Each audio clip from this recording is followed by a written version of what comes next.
work for the students for Ron Paul, and I appreciate that very much. I appreciate the numbers that have come out. He said we can get a couple hundred. Yeah, but look, wow.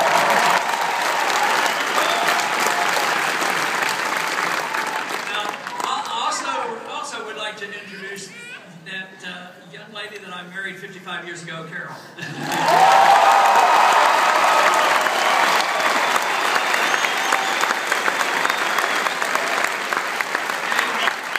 one of my grandchildren with this, and this is Linda, and the company's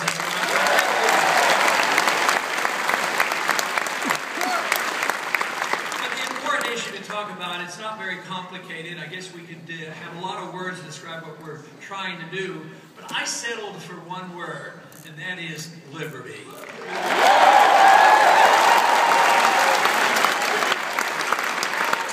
And if we come around to understand where liberty comes from and what the responsibility of government is, I think that will result in the best chance of having peace and prosperity throughout the world.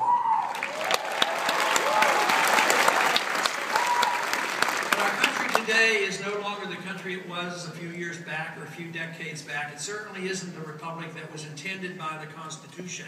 We no longer have a Republican form of government. And the founders were very adamant about it. They talked about a republic versus a pure democracy, and they had very bad feelings about pure democracy where the 51% could gang up on the minority and dictate the rules of economics or the rules of personal behavior on the minority. And I'm afraid that's where we are today.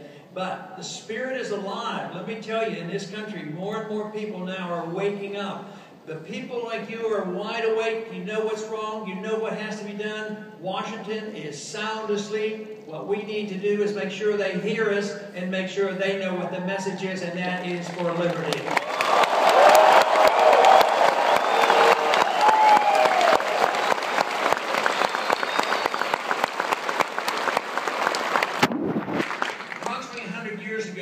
We embarked on a different direction. We virtually gave up on the Constitution, and it's been whittled away constantly ever since. And even in the last few years, it's gotten much worse.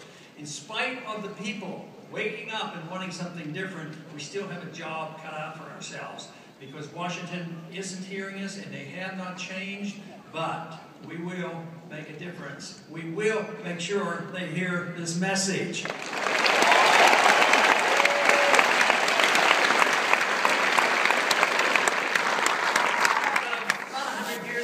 Especially under the Woodrow Wilson administration, things certainly started in the wrong direction.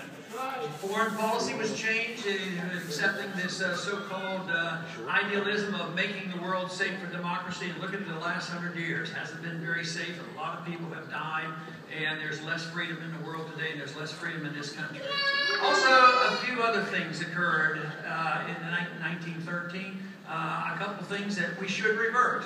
One, for instance, is the 16th Amendment. I'd like to reverse it. I'd like to repeal it.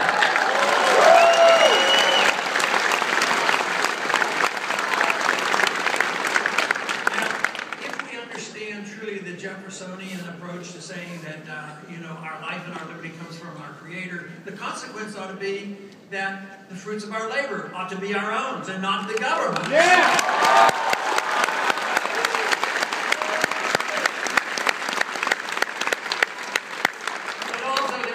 Other item that they passed in 1913, and every once in a while I mention, and that was the passage of the Federal Reserve Act. I'd like to repeal that as well.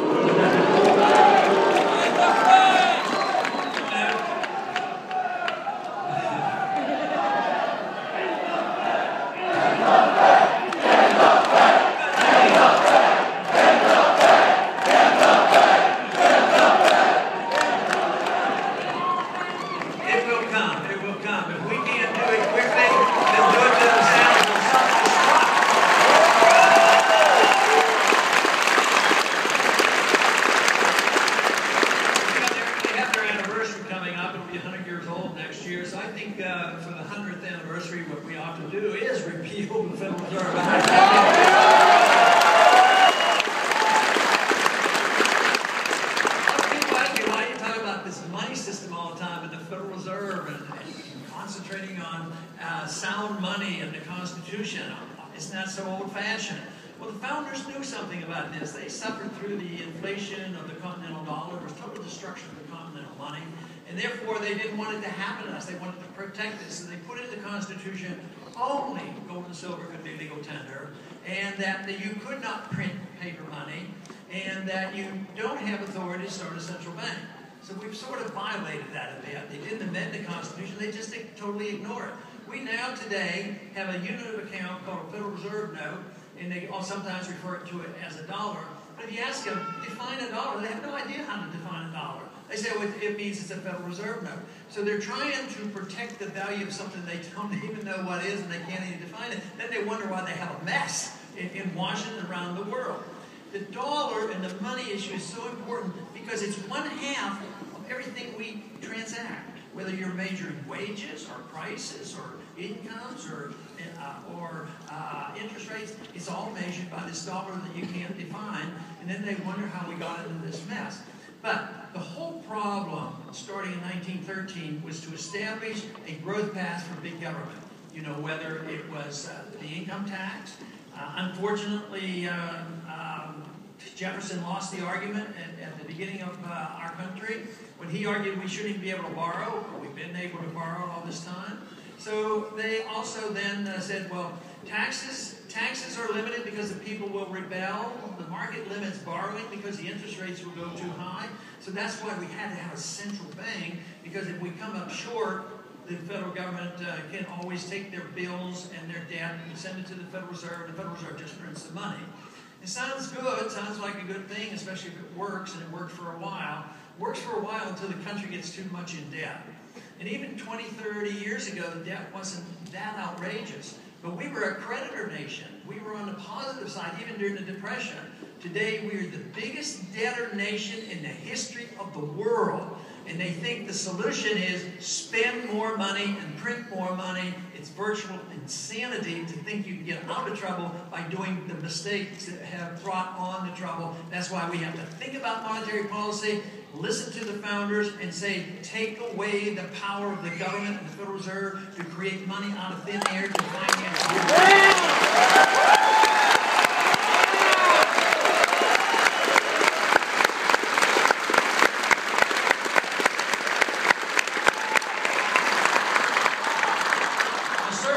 Issue is a moral and a constitutional issue, but it's also very much of a government issue, government growth issue. Because it accommodates and it hides the bills for a while, governments can grow. So certainly, look at 1913 on. The entitlement system developed, the warmongering developed. Quickly after the Federal Reserve came into effect, they financed World War I. We had a depression in 1920-21. That depression lasted only 1 year because they weren't compelled by Keynesian economic theory to prolong the agony by propping up all the bad debt. There were no bailouts. So that depression ended the year. But by 1930, when the next depression came, the Keynesian economic took over and said, they're too big to fail. We can't let them fail. We have to, we're good managers of the economy. The government, economic planning works, and we can get out of it. What did they do? They gave us a depression that lasted 17 years. And you would think that would wake the people up, but it hasn't. They argued the case back then that the reason